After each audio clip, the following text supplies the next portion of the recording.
তেনে অনেক ভক্তৰ উদাহৰণ আছে। আৰু এই সপ্ৰেম ভকতি প্ৰাপ্তিৰ কাৰণে ইয়াৰ মাধ্যমটো কি? ইয়াৰ মাধ্যম দুটা বুলি কৈছে। এটা হৈছে সাধু সংগ, আনটো হৈছে ঈশ্বৰৰ নাম। প্ৰথমতে নামৰ মহিমা মহা বিপৰীত বুলি উল্লেখ কৰিছে আৰু এই বুলি কৈছে,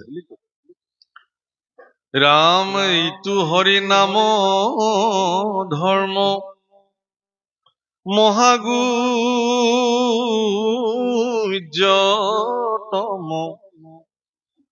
ইহাত বিশ্বাস যাৰ সেহীন ৰোত্তম ও ভজে মাধৱক নাম স্মৰে সৰ্বক্ষণে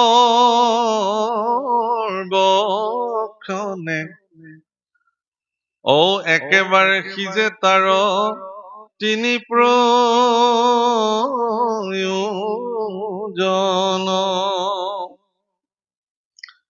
ৰাম প্ৰথমে উপজে প্ৰেম লক্ষণ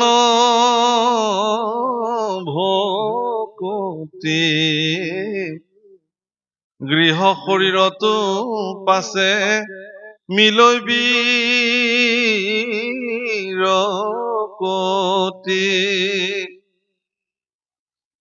প্ৰেমৰ আস্পদ কৃষ্ণ মূৰ্তি স্ফূৰ্তি হয়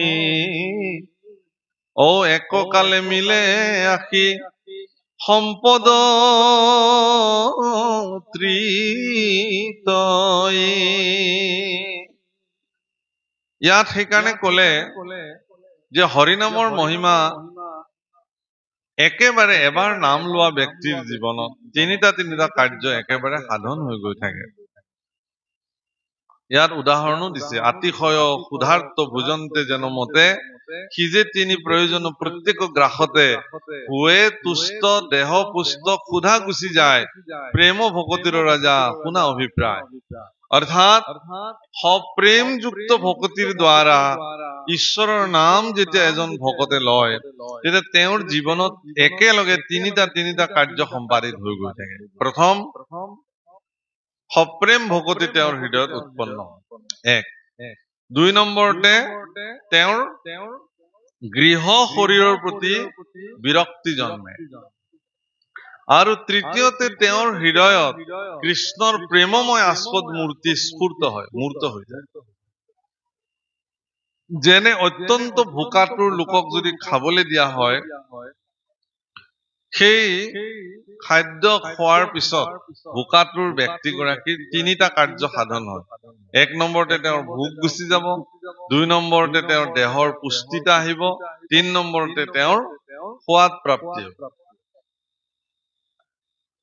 বাপসকল, শৰীৰৰ প্ৰতি বিৰক্তি এইটো ইমান অল্প ধেমালি কথা নহয় আকৌ, হয়নে?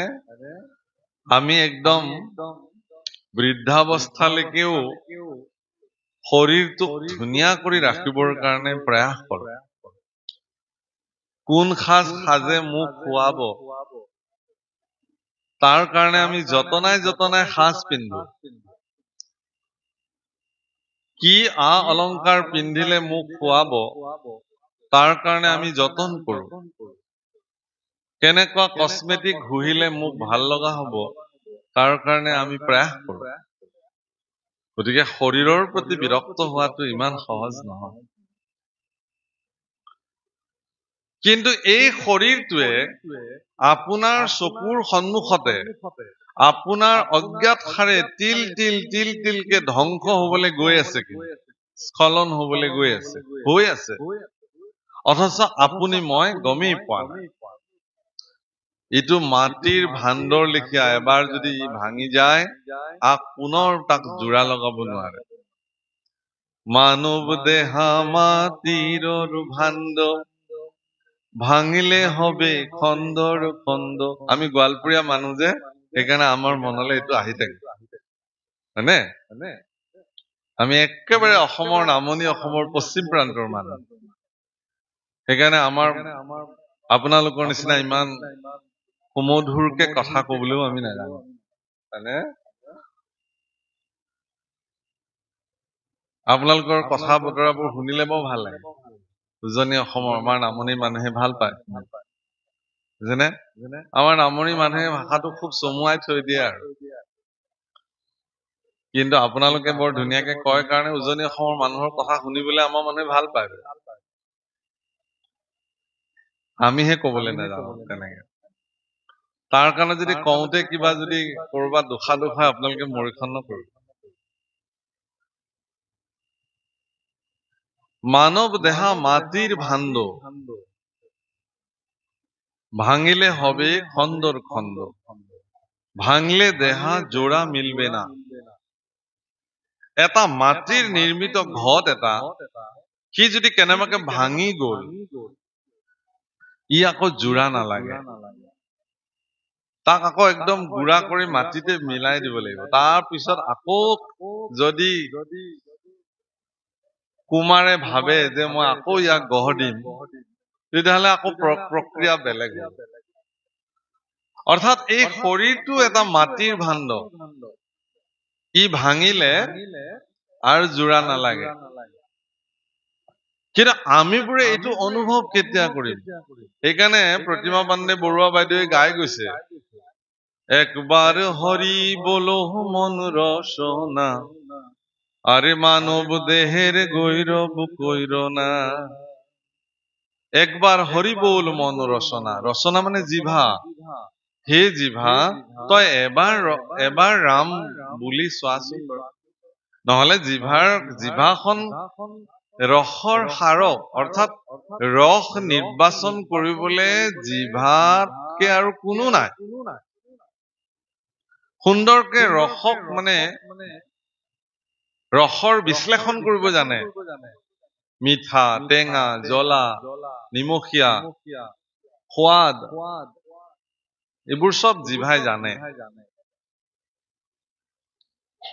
আমাৰ ৰান্ধনী বিলাকে খুব কষ্ট কৰি ৰান্ধে ভকতৰ কাৰণে আৰু ৰান্ধি যেতিয়া ভকতসকলে প্ৰসাদ লবলৈ বহে ৰান্ধনীয়ে পিছতে সেৱাভাগ লৈ সোধে প্ৰভুসকল লব পৰা বিধৰ হৈছে নে সোধে নে ইয়াতে সোধে নোসোধে সোধে গোটেই 3 ঘণ্টা 4 ঘণ্টা জুইৰ তাপত তাপিত হৈ ডাঙৰ ডাঙৰ কেৰাহী হান্দি দাঙি দাঙি তেওঁ অন্ন ৰান্ধে আৰু আমি ভকতসকলে এনেকুৱা ধুনীয়া ফেনৰ তলত বহি আৰামত বহি বহি ভাগৱত শুনো আৰু পাঠ হোৱাৰ পিছত যেতিয়া সেই অন্ন গ্ৰহণ কৰিবলৈ ভকতসকল বহে তেতিয়া সোধে প্ৰভুসকল এই লব পৰা বিধৰ হৈছেগৈ নে তেতিয়া ভকতসকলে কি বুলি কয় একে মুখে অমৃত হৈছে সুন্দৰ বৰ সোৱাদ এই যে ভকতসকলৰ শ্ৰীমুখে অমৃত শব্দটো বাজ হল এই অমৃত শব্দটো ওলোৱাৰ লগে লগে সেই অমৃত শব্দটোৱে সেই ৰান্ধনী গৰাকীৰ মন আৰু মগজুত এনেকুৱা এটা ক্ৰীড়া কৰে এই যে 3 ঘণ্টা 4 ঘণ্টা জুৰি তেওঁ যে জুইৰ তাপত শৰীৰটো তাপিত হৈ আছিলে আপোনাৰ শ্ৰীমুখৰ পৰা ওলোৱা অমৃত বোলা শব্দটোৱে এক মুহূৰ্তত তেখেতক শীতল কৰি তোলে আৰু সেই তাপৰ পৰা তেওঁ মুক্ত হৈ যায় তাকে নকৰি আপুনি যদি কয় নাই নাই নাই আজি চব্জিখন ইমান ঠিক নহল দাইলখন ইমান ঠিক নহল এই আমুকৰ ভোজত যে তই ৰান্ধিছিলি তেনেকুৱা কৰিব নোৱাৰিলি ইত্যাদি যদি আপুনি যদি মানে অভিযোগ দিয়ে তেতিয়াহ'লে তেওঁৰ মন কিন্তু হেমেকি যাব তাৰমানে কি এই কথা কোনে কব যাৰ অন্তৰত সন্তুষ্টিৰ অভাৱ আছে অৰ্থাৎ মই আপোনালোকক আজি কওঁ দুটা বস্তু কওঁ এটা হল যে ভগৱানৰ ওচৰলৈকে যে আমি শৰাই সঁফুৰা নিবেদন কৰো তাত যিয়ে নিদিয়ক আপুনি মগু দিব পাৰে কল আপেল কুঁহিয়াৰ যি দিয়ে নাৰিকল পায়স পৰমান্ন পিঠা সব দিব পাৰে ভগৱানকতো দিব নোৱাৰা বস্তু একোৱেই নাই সব দিব পাৰে খালি সাত্বিক ভাৱে তাক নিৰ্মাণ কৰিব লাগিব আৰু সাত্বিক ভোজন যিবোৰ ভগৱানক অৰ্পণ কৰিব পাৰি সেই জাতীয় সাত্বিক ভোজন ভগৱানৰ চৰণত আপুনি দিব পাৰে এই যে ভগৱানৰ চৰণত আপুনি আগবঢ়ায় এইখিনি কি বোলে জানে ভোগ বোলে আমাৰ বহুত মানুহে ভুলকে কয় যে প্ৰসাদ খিনি আগবঢ়াব লাগে আপুনি ভগৱানক প্ৰসাদ দিব নোৱাৰে যাওক প্ৰসাদ খিনি আগবঢ়াই দিয়ক প্ৰসাদ আপুনি আগবঢ়াব নোৱাৰে ভগৱানলৈ আপুনি নৈবেদ্য নিবেদন কৰিব লাগিব ভোগ ভগৱানলৈ কাৰণ পৃথিৱীত বিশ্ব ব্ৰহ্মাণ্ডত ভোগ কৰিব লগা এজনেই পুৰুষ আছে এইজন ঈশ্বৰ পুৰুষ তেওঁই মাত্ৰ ভোগ কৰিব আপুনি ভোগ কৰিব নোৱাৰে ভগৱানে ভোগ কৰাৰ পিছত সেইখিনি আপোনাৰ ওচৰলৈকে যেতিয়া আহিব অৱশিষ্ট তাক প্ৰসাদ বোলে এইবোৰ সেইকাৰণে আগবঢ়াবলৈ যাওঁতে সেইখিনি ভোগ আৰু ভগৱন্তৰ চৰণৰ পৰা যেতিয়া লৈ আহিব অৱশিষ্ট সেইখিনি হয় গৈ প্ৰসাদ এই পাৰ্থক্যটো মনত প্ৰসাদহে বিতৰণ হয় ভগৱানলৈ আগবঢ়োৱাটো ভোগ আপুনি যদি ভোগ কৰে সেই ভোগে আপোনাক ৰোগগ্ৰস্ত কৰি তুলিব ভোগে কেৱল একো কৰিব নোৱাৰা পুৰুষজনে হল ঈশ্বৰ পুৰুষ বাকী সকলোকে ভোগে ক্ৰীড়া কৰিব সেইকাৰণে সজ্জন সকলে ভোগ নকৰে তেওঁলোকে সকলো ভোগ ভগৱানলৈ নিবেদন কৰে তাৰ পিছত ভগৱানৰ পৰা আনি নিজে প্ৰসাদ স্বৰূপে তাক পৰম তৃপ্তিৰে গ্ৰহণ কৰে আৰু এই মানসিকতাৰে যিসকলে ভোগ গ্ৰহণ কৰে প্ৰসাদ গ্ৰহণ কৰে তেতিয়া তেওঁ সন্তুষ্টিৰে তাক গ্ৰহণ কৰে ইয়াতো ঈশ্বৰত অৰ্পিত হৈছে গতিকে ঈশ্বৰ অৰ্পিত সকলো প্ৰসাদেই হয় প্ৰসাদ আৰু বেয়া পাবলগীয়া কি আছে প্ৰসাদ অমৃতেই হয় কিন্তু এটা ভোগময় শৰীৰ আমি বিলাকে পালো কাৰণে এই ভোগৰ শৰীৰটো তিল তিলকে বিনাশ হৈ যোৱাৰ পিছতো আমি বিলাকে কিন্তু গমেই নাপাওঁ যে মই দেখোন শৰীৰটো দিনক দিনে তিল তিলকে বিনাশ কৰিবলৈ গৈ আছো আমি বিলাকে অনুভৱেই নকৰো আমাৰ গোৱালপাৰা লোক সংগীততেই বৰ ধুনীয়াকে কৈছে যে হাৰেৰো ঘৰ খানি স্বামীৰো শাওনি বান্ধে বান্ধে তার জোড়া আরে তাহারো তলে ময়রা ময়ূরী শূন্যে উড়ায় তারা গোসাই যে কোন রঙে দিনে দিনে খুশিয়া পহরিবে রঙ্গিলা দালানের মাটি গোসাই যে কোন রঙে দিনে দিনে খসিয়া পড়িবে রঙ্গিলা দালানের মাটি দিনে দিনে রঙ্গিলা দালান খহিব পড়িব দালান মানে ঘর বিল্ডিং প্রাসাদ আমাৰ এই শৰীৰটো এটা তেনেকুৱা ঘৰ গৃহ আৰু ই দিনক দিনে খহি গৈ আছে কেনেকে আমি গম নোপোৱাকে স্খলন হৈ গৈ থাকে আজি এটা দিন পাৰ হল মানে মই মৃত্যুৰ সন্মুখলৈকে এটা দিন আগবাঢ়ি গলো এটা দিন পাৰ হল মানে মই মোৰ অন্তিম পৰ্যায়লৈকে মই আগবাঢ়ি গলো কিন্তু আমি ভবাই নাই আমি আজিকালি খুব মানুহে আজিকালি উৎসৱ কৰি নিজৰ নিজৰ বাৰ্থডে সেলিব্ৰেশন কৰে জন্মদিনৰ উদযাপন কৰে জন্মদিন একো উদযাপন কৰিবলগীয়া বিষয় নহয় মই এবাৰ মোৰ জন্মদিনত আমাৰ সত্ৰৰ ভকতসকলে খুব আয়োজন কৰিছিলে মই মোৰ বক্তব্যত মই এই কথা কৈছো যে জন্মদিন কোনো উদযাপনৰ বিষয় দৰাচলতেই নহয় আচলতে মই সেই দিনটোত এই জগতখনলৈ আহিছিলো আৰু এটা নিৰ্দিষ্ট দিন ভগৱানে থিৰাং কৰিছে মৃত্যু নামৰ দিন সেই দিনটোলৈকে মই ঢপলিয়াই তিল তিলকে আগবাঢ়ি গৈ আছো আজি এটা জন্মদিন পাতিলো মানে মোৰ মৃত্যু নামৰ নিশ্চিত বিন্দুটোলৈকে এটা বছৰ আৰু মই আগবাঢ়িলো বিষয়টো হৈছে কি যে জন্মদিনৰ দিনা অনুভৱ কৰিব লাগে এটা কথা যে মই এৰি অহা মোৰ জীৱনৰ ইমানটা দিনত মই মোৰ জীৱনত উল্লেখযোগ্য সৎকৰ্ম কি সাধন কৰিলো তাৰ এটা হিচাপ কৰিব লাগে সেইটোহে উদযাপন কৰিব লাগে যে মোৰ দ্বাৰা জগত কল্যাণৰ কৰ্ম কি হল, মোৰ দ্বাৰা লোক কল্যাণৰ কৰ্ম কি সাধন হল, মোৰ দ্বাৰা কৃষ্ণ সন্মুখী কৰ্ম এনে কি সাধন কৰা হল। কিন্তু আমি বিলাকে হিচাপ কৰো বেলেগ। আজিকালিতো ল'ৰা ছোৱালী বিলাকে পশ্চিমীয়া ধং, বুজিছে নাই, একেবাৰে কি কয় এইবোৰ, কেক আনি কেক কাটি তাতে কেকত নামটো লিখি দিয়ে ল'ৰা ছোৱালী, হয়নে? আৰু সেই ল'ৰা ছোৱালীৰ হাততে আকৌ এখন চুৰি তুলি দিয়ে, কেণ্ডেল বোৰ জ্বলাই দি বোলে লাইট চাইট চব নুমুৱাই দি কিনে কয় বোলে এতিয়া নুমুৱাই দে ফু মাৰি নুমাই দিলে।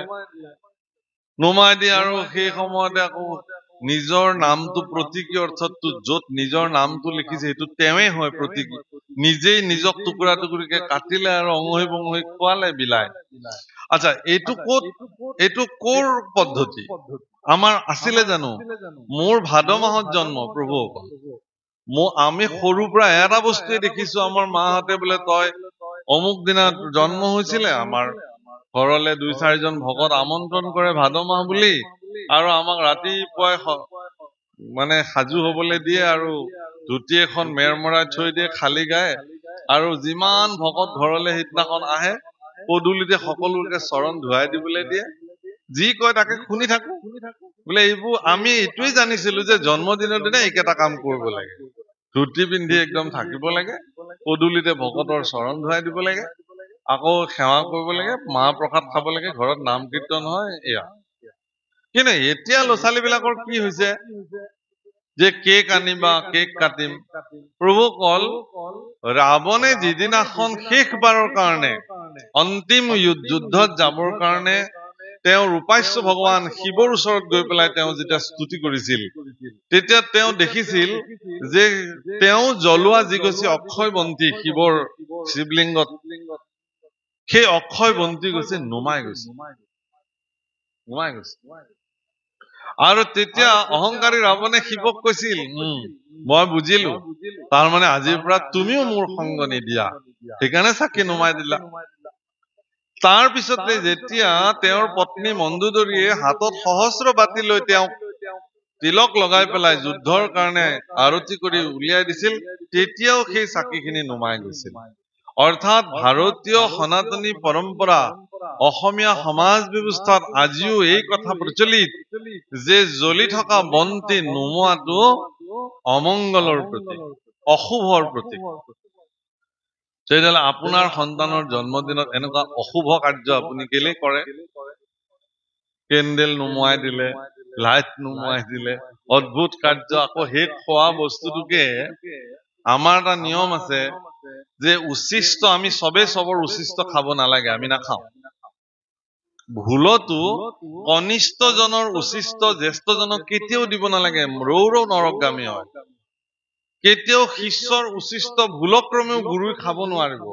গুৰুৰ উচিষ্ট শিষ্যই খাব পাৰিব, গুৰু এৰি থোৱা, পিতৃয়ে এৰি থোৱা উচিষ্ট সন্তানে খাব পাৰিব, পত্নীয়ে খাব পাৰিব, পত্নীৰ উচিষ্ট কোনো কাৰণত স্বামীয়ে খাব নালাগে। ভাৰতবৰ্ষৰ এইবিলাক অঘোষিত পৰম্পৰা কিছুমান আছে, কাৰণ ইয়াৰ পৰা অপৰাধ লাগে। কেতিয়াও এখন থালিতে স্বামী স্ত্ৰী কেতিয়াও খাব নাপায়, বা স্বামীয়ে যিখন থালত খায় সেইখন থালত কেতিয়াও ৰৈ গল অন্ন, কেতিয়াবা দেখা যায় কিছুমান মহিলাই তাতেই খাই দিয়ে, নাপায়, অইন পাত্ৰত লৈ খাব লাগে। স্বামীয়ে খোৱা থালখনত পত্নী খাব নালাগে। কিন্তু আমাৰ পৰম্পৰা আছে, কিয় আছে, তাক আপোনালোকে অৱজ্ঞা কৰাৰ প্ৰয়োজনীয়তা নাই। পিতৃয়ে যিখন থালত খায় সন্তান সন্ততি কেতিয়াও এইখন থালত দিব। আগতে কি আছিলে, কাঁহৰ কাঁহী বিলাক আমাৰ ঘৰে ঘৰে আছিলে, আৰু কাঁহৰ কাঁহী বিলাক প্ৰত্যেকজনৰে নিজৰ নিজৰ কাঁহী, নিজৰ নিজৰ বাতি, নিজৰ নিজৰ পানী খোৱা লতা, দেখিলেই চিনি পায় এইখন মোৰ কাঁহী। কিন্তু আজিকালি এই জন্তুৰ হাড় মূৰেৰে একদম চূৰ্ণকৃত কৰি কেমিকেলৰ লগত মিলাই ডিছ কিছুমান বনালে, কাঁহৰ কাঁহী বাতি চব চাঙত সোমালে, আতালত উঠিলে। এতিয়া চবকে ষ্টাণ্ডাৰ্ড মেইনটেইন কৰিবৰ কাৰণে আমি বিলাকে পশ্চিমীয়া ঢঙেৰে চবকে এতিয়া সেই ডিছত ভাত দিওঁ, জলপান দিওঁ, বানবাতিবোৰ কৰবাত কুকুৰ লাগি পৰি আছে, সজ্জন এজন আহিলে এটা দিবলে, এটা ঘৰত কাঁহৰ কাঁহী বাতিবোৰ ক'ত সোমাই আছে ক'ব নোৱাৰে। যিখন থালত একে একে দেখিবলৈ চবেই খায়, কোনে নাখায় তাৰ কোনো হিচাপ নাই। সজ্জনক কেতিয়াও তেনেকে দিব নালাগে। যি নহওক, এনেকুৱা ধৰণৰ নৈতিকতা শূন্য হল কাৰণে আজি আমাৰ পৰিয়ালবিলাক স্খলন হবলৈ আৰম্ভ কৰিছে, ল'ৰা ছোৱালীবিলাক অধোগতি হবলৈ আৰম্ভ কৰিছে, সন্তান সন্ততি বিলাক বিশৃংখল হবলৈ জীৱন যাপন কৰিবলৈ আৰম্ভ কৰিছে। আমাৰ অসমীয়া সমাজ ব্যৱস্থা ভাৰতবৰ্ষৰ ভিতৰত আটাইতকৈ চহকী সমাজ ব্যৱস্থা অসমীয়াসকলৰ আছিলে। আমি এনেকুৱা স্বাভিমানী অসমীয়া। আজিও আমাৰ শালংকৃত বৰনাৰী আমাৰ আইসকলে আজিও কিছুমান এনেকুৱা নিয়ম মানি চলে, যিবোৰ নিয়ম ভাৰতবৰ্ষৰ খুব কম জেগাত মানা দেখা যায়। আজিও জ্যেষ্ঠজন বৰ্জনা থাকিলে সন্মুখেৰে আইসকল আজিও খোজকাঢ়ি নাযায়। জ্যেষ্ঠজন উচ্চ আসনত বহি থাকিলে সমসাময়িকভাৱে আজিও আমাৰ শালংকৃত বৰনাৰী অসমীয়া নাৰীসকলে আজিও উচ্চ আসনত নবহে। উৰণি বাৰণিৰে এক শালংকৃতা হৈ আজিও আমাৰ মহিলাসকল আইসকলে নিজৰ ঐতিহ্য আৰু পৰম্পৰাক মান্যতা দি ৰাখিছে। তেনেস্থলত ল'ৰা ছোৱালীবিলাকে ক'ৰ পৰা এইবিলাক বন্তি নুমুৱা, এন্ধাৰ কৰা, নিজৰ নাম নিজে লিখি নিজেই নিজক কাটি কুটি খাবলৈ দিয়া, এনে পৰম্পৰা ক'ৰ পৰা সৃষ্টি হ'ল? আপোনালোকে হয়তো কোনোবাই ক'ব পাৰে যে এনেকুৱা নিয়মৰ বান্ধনত থাকিলে নহব, আমিবিলাক আধুনিক হৈছো, এতিয়াতো সময়ে এইবোৰ ডিমাণ্ড কৰিছে যে সময়ে এইবোৰ কথা নকয়, এৰা। ঠিকেই, গুৰুজনে আজিৰ পৰা 500 বছৰ আগতে কৈছিলে যে যেতিয়া খাদ্য বস্তু ৰান্ধিব, প্ৰসাদৰ কাম কৰিব, ঈশ্বৰৰ অৰ্পণৰ কাম কৰিব, তেতিয়া এনেকে মুখত এখন গামোচা বান্ধি লব লাগে দেউৰী বিলনী সকলে ৰান্ধনি বিলাকে, যাতে নাকৰ নিশ্বাস, ঘ্ৰাণ, মুখৰ থু আদি যাতে কোনো কাৰণত খাদ্য দ্ৰব্যত নপৰে। বহুতে কব, যদি এইটোকো কয় যে এইবোৰ এলান্ধুকলীয়া প্ৰাচীন নিয়ম, আমি আজি নামানো। কিন্তু যেতিয়া 18-19 চনত যেতিয়া কৰোণা আহিল, চবে সেই মুখত মাস্কখন লগাই ফুৰিবলৈ বাধ্য হ'ল। কেলে? গুৰুজনাই এইটো আগতেই কৈছিলে এইবোৰ কথা, এতিয়া পৰিস্থিতিত মানিবলৈ বাধ্য হ'ল, আগতে নকৰে। প্ৰত্যেকটো সামাজিক ব্যৱস্থাত অন্তৰালত একোটা বৈজ্ঞানিক পৰিভাষা আছে, বৈজ্ঞানিক ব্যৱস্থা আছে, কাৰণ আছে। আমি বিলাকে নাজানো কাৰণে এইটো নহয় বুলি ভবাটো উচিত নহয়, হয়তো বিশ্লেষণ কৰিলে ওলাব। যেই নহওক প্ৰভুসকল, কিছুমান কথাই আমাৰ স্বাভিমানী, আমাৰ জাতিটোক জগত সভাত, আমি এইবাৰ কুম্ভ মেলালৈ যাওঁতে সমগ্ৰ ভাৰতবৰ্ষৰ সন্তসকলে আমাৰ সত্ৰাধিকাৰ সকলক, আমাৰ সন্তসকলক বিশেষ দৃষ্টিৰে চাইছে। চবতকে আমি বিলাক বেলেগ, নৰ্থ ইষ্টৰ পৰা যোৱা বিলাক। অসমৰ সন্তসকলৰ হেৰি বেলেগ, শুদ্ধ বগা সাজ পিন্ধিছে, পাগ মাৰিছে, সুন্দৰ মূৰত বকুলৰ মালা লৈছে, সুন্দৰ চেলেং, আইসকলে নিজে বৈ দিয়া চেলেং আমি গাত লৈছো। আমাৰ কথাই বেলেগ। নিজকে তাৰমানে বহুত গৰ্ববোধ হৈছিলে, গৰ্ববোধ হৈ গৈছিলে যে আমাৰ আইসকলে এইবোৰ বোৱে। এইখন এখন কোনোবা মাতৃয়ে বৈ মোক দিয়া, আজিও মই সগৌৰৱে ইয়াক শৰীৰত ধাৰণ কৰিছো। কোনোবা মিলত বোৱা বস্ত্ৰ আমি ইয়াত পৰিধান কৰা নাই। যিখন গামোচা আমি ডিঙিত লৈছো, সেই গামোচাখন এবাৰ চালে তাক চাই থাকে, মানুহে চাই থাকে। আমি বহুত গামোচা লৈ গৈছিলো, পৰিচিত যিবিলাক ব্যক্তিৰ লগত পৰিচয় হৈছিলো, আমাৰ ফালৰ পৰা আমি গামোচা তেওঁলোকক উপহাৰ দিছিলো। কেনেকুৱা মৰম আৰু আদৰেৰে এইখন তেওঁলোকে সাঙুৰি, বাপৰে এইখন বহুত বেলেগ বস্তু দিলে। এইবোৰ আমি, এই চেতনা যিটো আমাৰ জাতীয় চেতনা, মহাপুৰুষে সেইকাৰণে আমাৰ গুৰু আসনতো গামোচা দিলে। এই জাতীয় চেতনাটোক উদ্ভাসিত কৰিবৰ কাৰণে আমি খুঁটাটোতো গামোচাখন বান্ধি ৰাখিছো, জাতীয় চেতনাক উদ্ভাসিত কৰিবৰ কাৰণে, যাতে এই চেতনাটো জাগ্ৰত হৈ থাকে। কাৰণ আমি আমাৰ জাতীয় স্বাভিমানেৰে আমি জীয়াই থাকিম, বিশ্ব দৰবাৰত আমি আমাৰ স্বকীয়তাটোক আমি লৈ যাম, এইটো এটা আমাৰ ধাৰণা। বাৰু যেই নহওক, ঈশ্বৰে কৈছে, সেই প্ৰতিগৰাকী ভক্তৰ প্ৰতি থকা প্ৰেম আৰু ভক্তৰ ভগৱানৰ প্ৰতি থকা যিটো শ্ৰদ্ধা বা প্ৰেম, এই পৰিপূৰকভাৱে ভকত আৰু ভগৱান বান্ধ খাই যায়। গতিকে সেই প্ৰেম ভকতিৰ অভিপ্ৰায় শুনা হে মহাৰাজ, এইবুলি নিমিক কবি সিদ্ধ প্ৰদান কৰিছে। হীৰা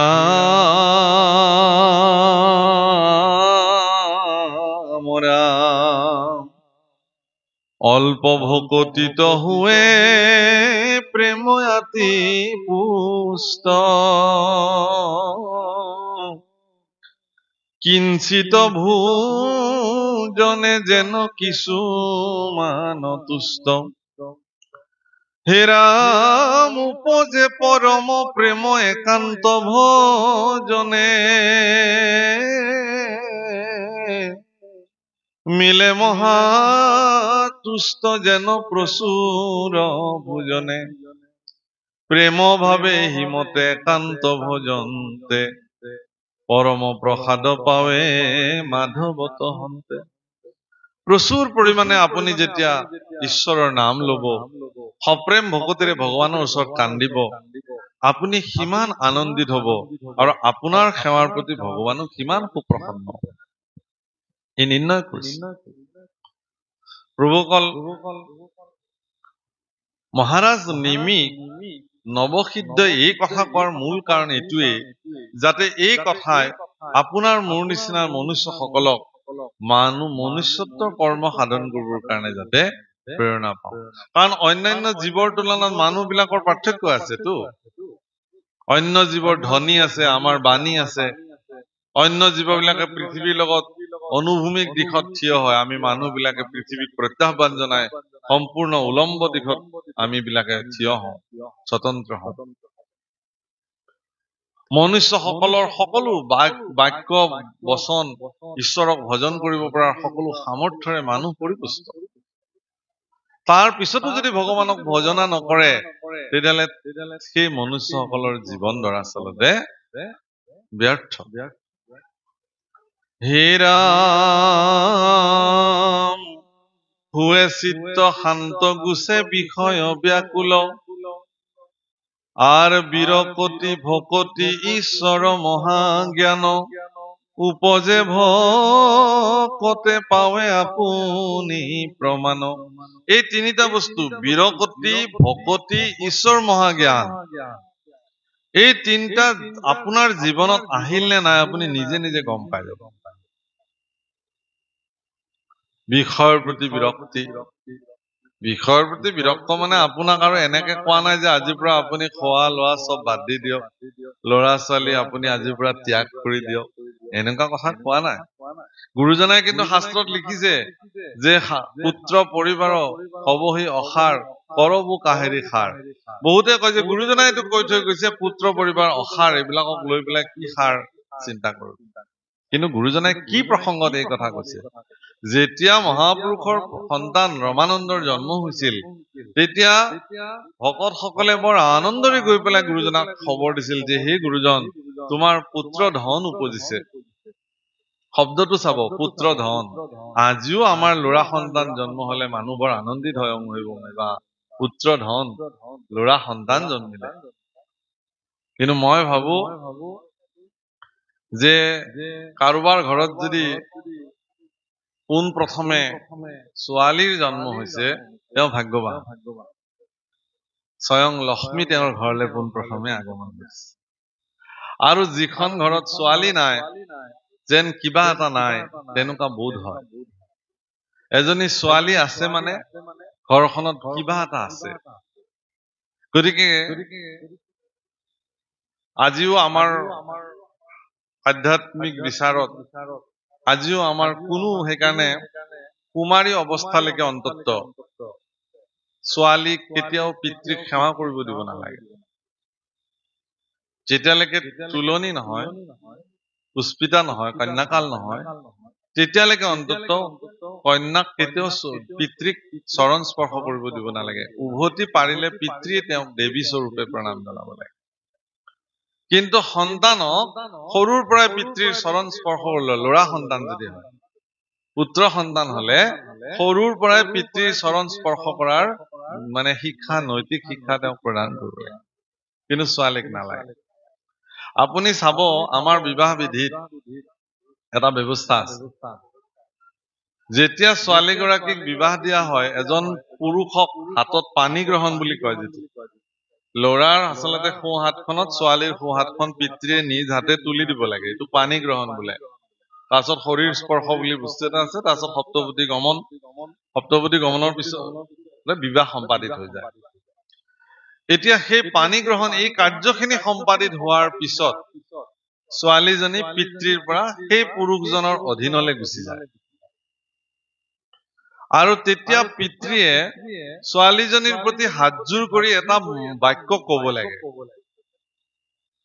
যিসকলৰ ছোৱালী বিবাহ দিছে, কৰ্মকাণ্ডৰে দিছে বা ভকতৰে দিছে, যেনেকে নহওক কৰ্মকাণ্ডটো কব লাগে এইটো কথা। মন্ত্ৰ সংস্কৃতত কোৱা হয় কাৰণে বহুতে বুজি নাপায়। কয় যে হে আই লক্ষ্মী, বাক্যটো এইটো পিতৃয়ে কব লাগে যে হে আই লক্ষ্মী, উপজা দিনৰ পৰাই তোমাক মই তুলি তালি ডাঙৰ দীঘল কৰোতে মোৰ যদি কোনোবাখিনিত কিবা দোষাদোষ হৈছিল, সেই সকলো অপৰাধ তুমি নিজ গুণে মৰিখন্ন কৰি আজি তুমি তোমাৰ স্বামীৰ হৈ যোৱা। প্ৰভুসকল, মই দেখিছো যে মই নিজে বিবাহ পৰিচালনা কৰিবলৈ গৈ দেখিছো যে বহু পিতৃয়ে এইখিনি কথা কবই নোৱাৰে, আৱেগিক হৈ যায়, ঠোকাঠুকি মাত। আৰু মোৰ জীৱনত ভগৱানে যিদিনাখনে মোক কন্যা সন্তান দিছিলে, তাৰ পিছৰ পৰা মই বিবাহ চলাব নোৱাৰা হৈ গলো। মই এই বাক্যটো কব নোৱাৰো, বোলাব নোৱাৰো এই বাক্যটো। এগৰাকী কন্যা পিতৃৰ প্ৰতি তেওঁৰ যিটো ধাৰণা থাকে, সেইটো এগৰাকী কন্যা আৰু পিতৃৰ বাহিৰে বোধ কৰো বেলেগ এটা অনুভৱ কৰিব নোৱাৰে। সেইকাৰণে ছোৱালীক বিবাহৰ পিছত দুহিত্ৰী বুলি কয় শাস্ত্ৰৰ ভাষাত। দুহিতা বুলি কয়, দুহিতা বা দুহিত্ৰী। দুহিতা শব্দৰ অৰ্থটো হল এইটো যে দুটা কুলৰে হিত সাধন কৰে, অৰ্থাৎ পিতৃকুলৰো যিজনে হিত সাধন কৰিব পাৰে, স্বামী কুলৰো যিজনীয়ে হিত কৰিব পাৰে, দুটা কুলৰ হিত সাধন কৰে কাৰণে তেওঁক দুহিত্ৰী বোলে। আৰু দুহিত্ৰী শব্দৰ অৰ্থটো হল কি যে তেওঁ গাই দোহন কৰে নিজ হাতে, সেইকাৰণে তেওঁৰ নাম দুহিত্ৰী। গৌ পালন কৰি নিজ হাতে দুগ্ধ দোহন কৰে কাৰণে ছোৱালী বিবাহৰ পিছত তেওঁক দুহিত্ৰী বোলে। বিবাহ নোহোৱালৈকে কিন্তু দুহিত্ৰী বুলি নকয়, দুহিতা বুলি নকয়। বিবাহৰ পিছতো ছোৱালীৰ পিতৃ মাতৃৰ প্ৰতি, নিজৰ পিতৃ মাতৃৰ প্ৰতি এক বিশেষ প্ৰেম জাগ্ৰত হৈ থাকে। শাহু শহুৰকো পিতৃ বুলি গণ্য কৰে, তাৰ উপৰঞ্চি তেওঁ নিজৰ পিতৃ দূৰত থাকিলেও সেইটো তেওঁ অনুভৱ কৰে। গতিকে যিয়ে নহওক, সেইকাৰণে ছোৱালী বিলাকে প্ৰভুসকল মানে বহুতে কব খোজে যে এইটো বৈষম্য নেকি? নহয়, আপোনাৰ সন্তানটোক, ল'ৰা সন্তানটোক আপুনি সৰুৰ পৰাই যদি বিশেষ সংস্কাৰেৰে সংস্কাৰিত কৰে, সি এদিন গৈ পিতৃ হব। আৰু যদি সৌভাগ্যবশতঃ সেই ল'ৰাটো যদি কন্যা সন্তানৰ পিতৃ হয়, আৰু তেওঁ যদি স্বয়ং আদৰ্শ পিতৃ হয়, এজন আদৰ্শ পুৰুষ জগতত হয়, আমাৰ ছোৱালী বিলাকে সদায় তেওঁ যিজন পুৰুষক নিৰ্বাচন কৰে বিবাহ হবৰ কাৰণে, সেই পুৰুষজনৰ ভিতৰত ছোৱালীজনীয়ে নিজৰ পিতৃক বিচাৰে প্ৰথম। সেইটো বহুত ডাঙৰ কথা। মানে পিতৃক অন্বেষণ কৰে যে মোৰ দেউতাৰ নিচিনা স্বভাৱ এওঁৰ হয় নে নহয়। মানে এজনী ছোৱালীয়ে তেওঁৰ পিতৃক সৰুৰ পৰা যিটো ভগৱান হিৰোটো, এজনী ছোৱালীৰ কাৰণে পিতৃতকে হিৰো আৰু কোনোৱে নাই। মোৰ দেউতাৰ নিচিনা কোনো হব নোৱাৰে এই বুলি কয়, যেনেকুৱাই নহয়। গতিকে পিতৃৰ ভিতৰত থকা সৎ আদৰ্শখিনি, যদি পিতৃজন অসৎ চৰিত্ৰৰ হয়, তেতিয়াহ'লে কন্যা সন্তানেতো সেই অসৎ চৰিত্ৰটোকে আদৰ্শ মানিব। সেইকাৰণে এজন পিতৃ সৎ হোৱাটো নিতান্তই জৰুৰী। মই সামাজিক কথা এটা কৈছো, খুব জৰুৰী কথা এটা। গতিকে এজন পিতৃ সিদিনাখন আদৰ্শ পিতৃ হব যদি সেই পুত্ৰ সন্তানটোক এহাল আদৰ্শ পিতৃ মাতৃয়ে শৈশৱ কালৰ পৰাই তাক যদি আদৰ্শ মানুহ হিচাপে গঢ়াৰ কাৰণে প্ৰয়াস কৰে।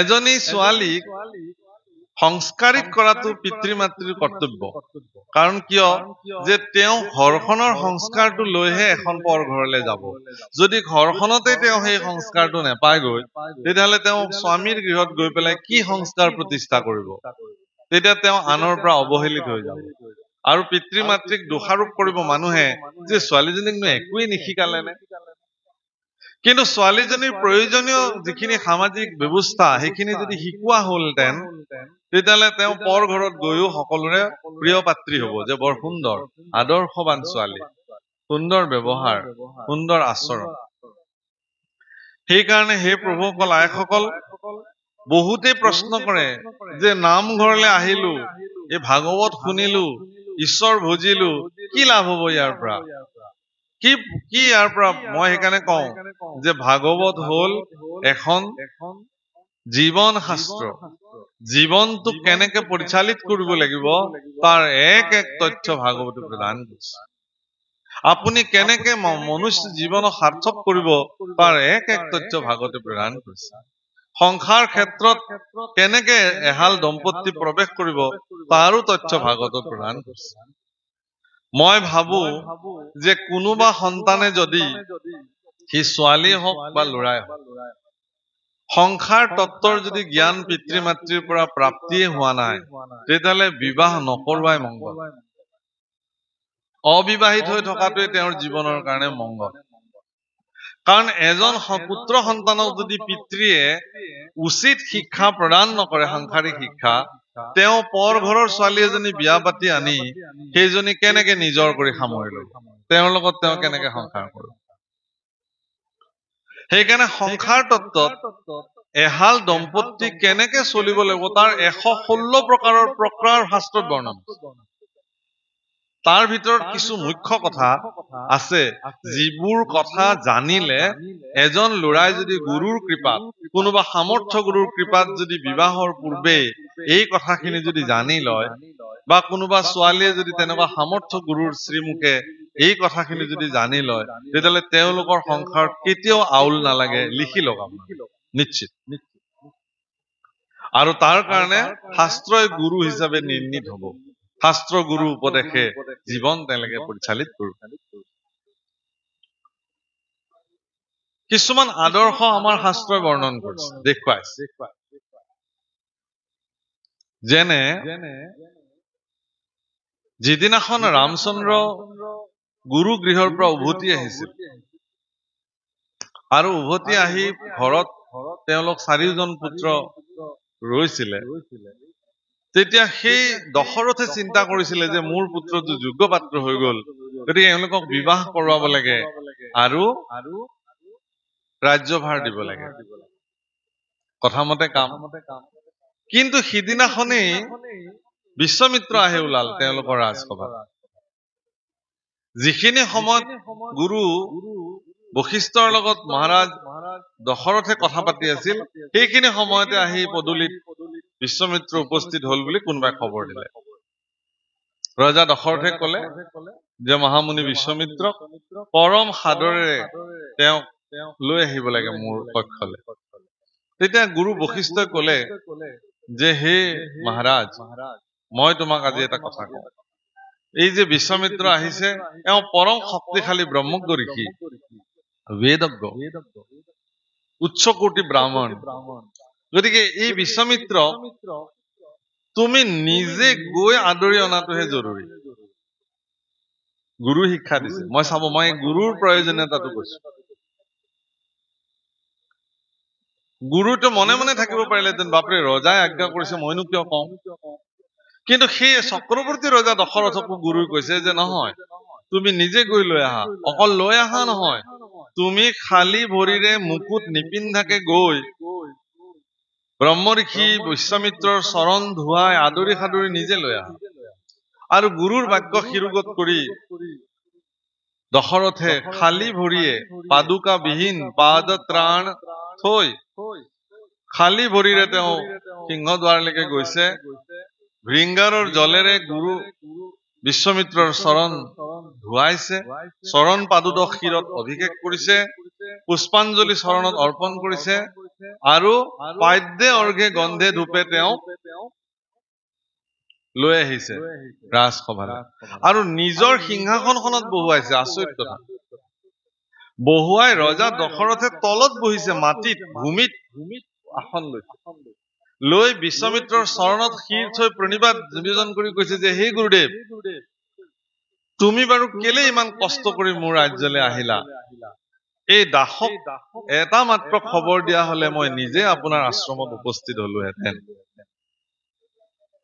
চাওক, মানে কি, গুৰুসকলে উচিত শিক্ষা শিষ্যসকলক দিয়াটো গুৰুসকলৰ কৰ্তব্য। জাগতিক জীৱনৰ, সাংসাৰিক জীৱনৰ, বৈষয়িক জীৱনক কেনেকে অতিবাহিত কৰিব। মই কোনটো কথা কব খুজিছো যে এই যে কোৱা হৈছে পুত্ৰ পৰিবাৰ অসাৰ, গুৰুজনাই সেই সময়ত তেওঁক খবৰ দিছিলে আৰু সেই খবৰৰ অনুপাতেহে তেওঁ লিখিছিলে পাৱে পৰিহৰি কৰহ কাতৰি প্ৰাণ ৰাখবি মূৰ। অথিৰ ধনজন অথিৰ যৌৱন অথিৰ এহু সংসাৰ, পুত্ৰ পৰিবাৰ সবহু অসাৰ কৰব কাহিৰ সাৰ। হে ভগৱান, আকৌ মোক সন্তান দিলা তুমি, এইটো বিষয় এটা দি দিলা, ইয়াক লৈ মই এতিয়া কেনেকে চলিম, মোক উপায় দিয়া।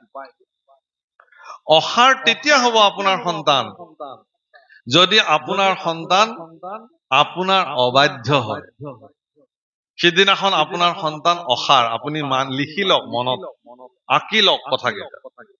আপোনাৰ সন্তান সিদিনাখন অসাৰ হৈ যাব যিদিনাখন পিতৃ মাতৃৰ অবাধ্য হব সন্তান। যিদিনাখন সন্তানে জগতৰ অকল্যাণৰ কাৰণে কৰ্ম সাধন কৰিব, যিদিনাখন সন্তানে পিতৃৰ মূৰৰ ওপৰেৰে খোজকাঢ়ি পেলাই স্বেচ্ছাচাৰীভাৱে নিজক চলাব, সিদিনাখনে জানিব যে আপোনাৰ পুত্ৰ দৰাচলতে অসাৰ, আপুনি এটা অসাৰ সন্তানৰ পিতৃ হ'ল। স্পষ্ট কথা, শুনিবলৈ অকমান টান লাগিব। মই দুটা উদাহৰণ দিম। শাস্ত্ৰতে বৰ্ণন আছে এই কথা যে যেতিয়া পঞ্চপাণ্ডৱে ধৃতৰাষ্ট্ৰক কৈছিল যে আমাক পিতৃৰ সম্পত্তিৰ ভাগ লাগে, কিন্তু তেওঁলোককতো দুৰ্যোধনে ভাগেই নিদিয়ে, আপোনালোকে জানে এই কথা। কিন্তু ৰাজসভাত চক্ৰৱৰ্তী ৰজা মহাৰাজ ধৃতৰাষ্ট্ৰই নিজৰ দায়িত্বটো সাৰিবৰ কাৰণে তেওঁ পৰম প্ৰতাপী, বাহুবলী, পৰাক্ৰমী, বুদ্ধিমান, বেদজ্ঞ, সন্ত পুৰুষ মহামন্ত্ৰী বিদুৰ, তেওঁ যিহেতু মহামন্ত্ৰী হস্তিনাপুৰৰ মহামন্ত্ৰী বিদুৰক তেওঁ প্ৰশ্ন কৰিছিলে যে হে বিদুৰ, তুমি কোৱাচোন বাৰু, পঞ্চপাণ্ডৱক মই সম্পত্তিৰ ভাগ দিয়াটো উচিত হবনে? বিদুৰে ভালেই পালে। বিদুৰে কৈছে হে মহাৰাজ, তুমি সুধিছা যেতিয়া মই কওঁ, কেৱল সম্পত্তিৰ ভাগ নহয়, যুধিষ্ঠিৰক এই বিশাল সাম্ৰাজ্যৰ চক্ৰৱৰ্তী ৰজা হিচাপে অধিষ্ঠিত কৰিব লাগে। বিদুৰে কৈছে কিহৰ কাৰণে? প্ৰথম কথাটো কৈছে এইটোৱেই যে এক নম্বৰতে যুধিষ্ঠিৰ 105 জন ভাতৃৰ ভিতৰত আটাইতকৈ জ্যেষ্ঠ, এক, যিহেতু জ্যেষ্ঠ ভাতৃ ৰাজ্যৰ সিংহাসনত অধিষ্ঠিত হয়। আৰু দ্বিতীয় এটা ডাঙৰ কথা কৈছে প্ৰভুসকল, আপোনালোকে নিজৰ জীৱনত কথাটো মিলাই চাব। বিদুৰে কৈছে যে যুধিষ্ঠিৰ অজাত শত্ৰু। অজাত শত্ৰু মানে যাৰ শত্ৰু নাই, হয়নে? কিন্তু আধ্যাত্মিক দৃষ্টিত অজাত শত্ৰুৰ অৰ্থটো এইটোৱেই যে যাৰ মন আৰু মানসিকতাত শত্ৰু ভাৱনা জাত নহয়, জন্ম নহয়, তাকেহে অজাত শত্ৰু বোলে। মোৰ মনত যদি কাৰো প্ৰতি শত্ৰু ভাৱ জন্মই নহয়, তেতিয়াহলে মই অজাত শত্ৰু হম। যাৰ শত্ৰু নাই সেইজন অজাত শত্ৰু নহয়। যাৰ মনত শত্ৰু ভাৱনাই জন্ম নহয়, তেওঁৰ আৰু কোন শত্ৰু থাকিব? কিন্তু এই কথাখিনি কবলেহে পালে। দুৰ্যোধন তাত বহি আছিলে, দুৰ্যোধন থিয় হল, হৈ পেলাই কলে দাসী পুত্ৰ। কাক কৈছে? নিজৰ খুৰায়েকক কৈছে। বিদুৰটো তেওঁৰ খুৰায়েক হয়। ঐ দাসী পুত্ৰ, আমাৰ পৰিয়ালৰ মাজত সোমাবলৈ তোক কোনে অনুমতি দিলে? এখন ৰাজ্যৰ সন্মানীয় প্ৰধানমন্ত্ৰীক কেনেকে কথা কব লাগে, এই সাধাৰণ সৌজন্যতাখিনি দুৰ্যোধনৰ নাই।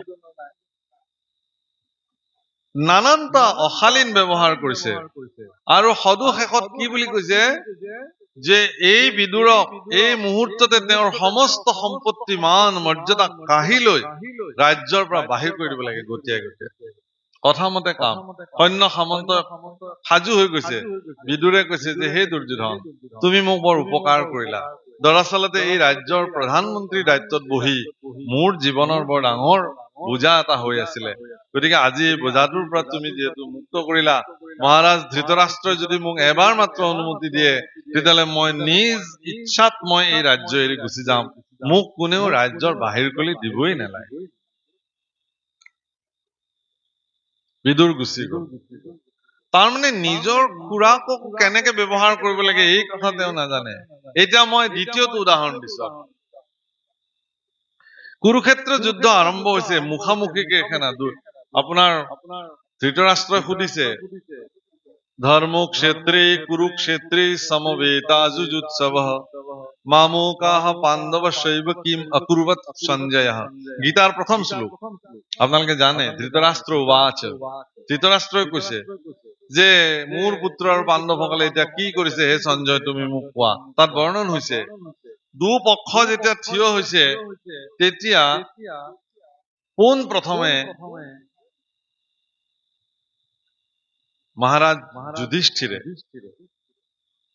খালী হাতেৰে কৌৰৱৰ ফালে গতি কৰিলে চবে আচৰিত আৰে এইটো কি হব তাকে দেখি দুৰ্যোধনে কৈছে যে মোৰ শত্ৰুৰ সেনাৰ পৰাক্ৰম বেহু দেখি যুধিষ্ঠিৰ নিশ্চয় ভয়াৰ্ত হৈছে সেইকাৰণে আত্মসমৰ্পণ কৰিবৰ নিমিত্তে মোৰ ওচৰলৈকে আহিছে আহা এইবিলাক আনন্দ আৰু যুধিষ্ঠিৰে আহি ধৰ্মৰাজ যুধিষ্ঠিৰে আহি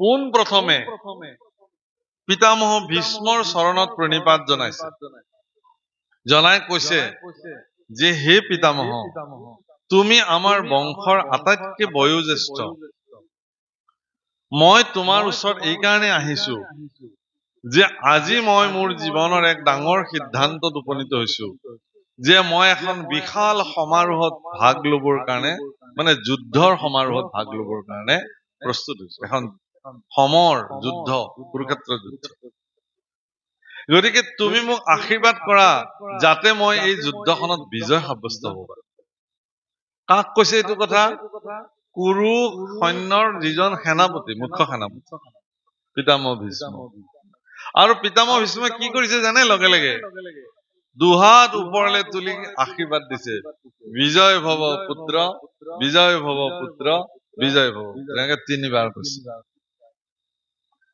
এতিয়া মই আপোনালোকক কওঁ যে যিজন যুধিষ্ঠিৰে এনেকুৱা এটা বিপ্লৱৰ সাধনা কৰিলে এটোপাল ৰক্তপাত নকৰাকে কুৰুক্ষেত্ৰ যুদ্ধৰ প্ৰাৰম্ভণিতে তেওঁ যুদ্ধ বিজয় কৰি ললে অৰ্থাৎ বিপৰীত পক্ষৰ সেনাপতিয়ে যেতিয়া ঘোষণা কৰিলে যে তোমাৰ বিজয় হওক তোমাৰ বিজয় হওক তোমাৰ বিজয় হওক বিজয় কাৰ হল যুধিষ্ঠিৰৰে অৰ্থাৎ নিজৰ বিধি ব্যৱহাৰৰ দ্বাৰা তেওঁ আচলতে কুৰুক্ষেত্ৰ যুদ্ধত নিজৰ বিজয় সাব্যস্ত কৰিছে আৰু দুৰ্যোধনে নিজৰ বিধি ব্যৱস্থাৰ দ্বাৰা নিজৰ পৰম জ্ঞানী তেওঁকো কি কৰি পেলালে আঁতৰাই দিলে গতিকে সেইকাৰণে শাস্ত্ৰই কৈছে